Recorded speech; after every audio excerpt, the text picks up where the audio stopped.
So obviously this is the result that none of us were expecting. There were very few political scientists that expected a Trump win this year. The polls consistently throughout the race indicated that Hillary Clinton was ahead by 3 or perhaps 4 percentage points. What we're seeing today is that Trump has won outright the Electoral College by a margin in the popular vote of perhaps 500,000 or 1 million votes.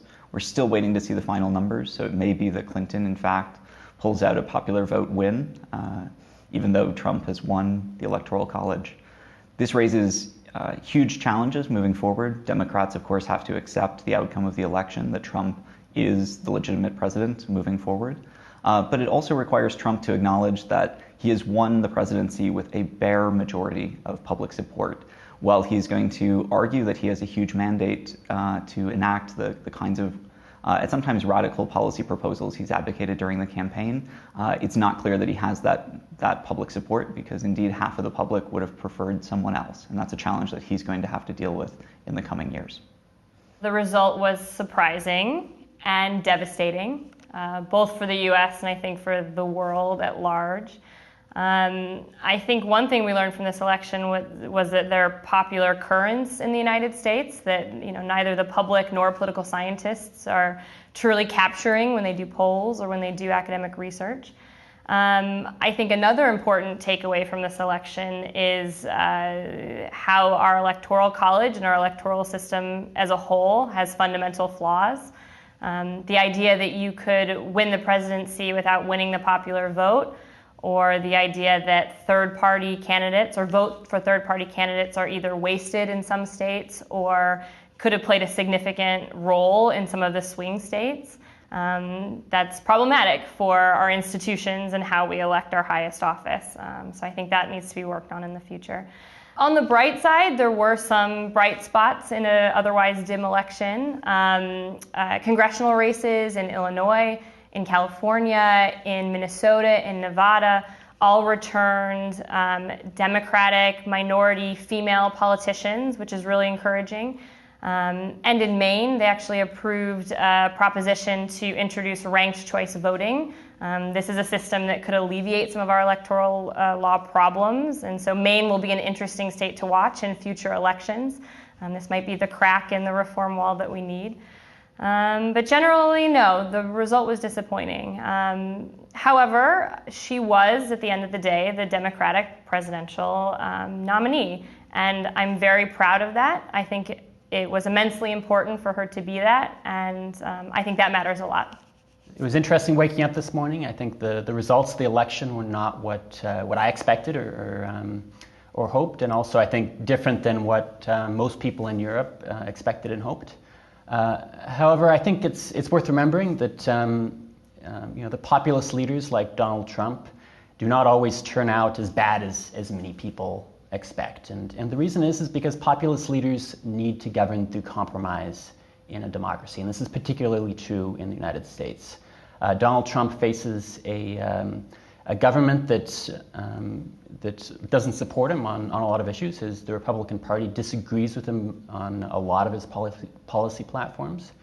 And he also won an election without the majority of votes, so he doesn't have a true popular mandate to run the country. So what this means is that Donald Trump's government is going to be characterized by a lot of compromise, and it's going to have to be characterized by a lot of compromise. And we can expect that the legislative process is probably going to waylay a lot of Trump's more extreme policy positions, particularly, and from my perspective, hopefully in areas of immigration and trade. And we can also be optimistic in other areas as well. Is remember that Donald Trump has positions which are further to the center than a lot of, particularly the right wing of the Republican Party, and particularly in social issues. So it's quite possible that a Trump government is going to force more compromise and actually may lead to more effective legislation in some issues. My initial reaction was shock, but I'm adapting to the outcome. But I would say that my first substantive thought was that this is a sad day for women in America. I had high hopes for Hillary Clinton in 2008, had hopes for her in 2016. But on both sides, not only have we missed that opportunity, we have also voted for a president who talks down women. And that seems to be acceptable. And I find that rather disconcerting. However, at heart, I'm an optimist.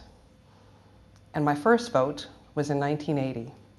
And it was a protest vote against Ronald Reagan, this dippy actor who thought he could be president. And I voted for John Anderson.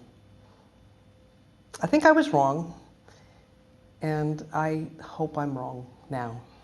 For an election that was billed to be significant in terms of gender, and a campaign that seemed so preoccupied with sex, it seems to me that what is so instead striking about the election results is how much they confirmed the significance of ethnic voting blocs in American politics, as well as the abiding importance of the economy. It was Bill Clinton who famously in the 1990s said, "It's the economy, stupid." And we can see that widening economic inequalities, in some cases induced by the financial deregulation and globalization, trade liberalization that Bill Clinton initiated, have reinforced existing tendencies towards increasing inequality in American society. And insofar as the Democratic Party does not really address the underlying issues there, it is inevitable that you will have a continuation and variation on the ways in which Republican and right-wing politicians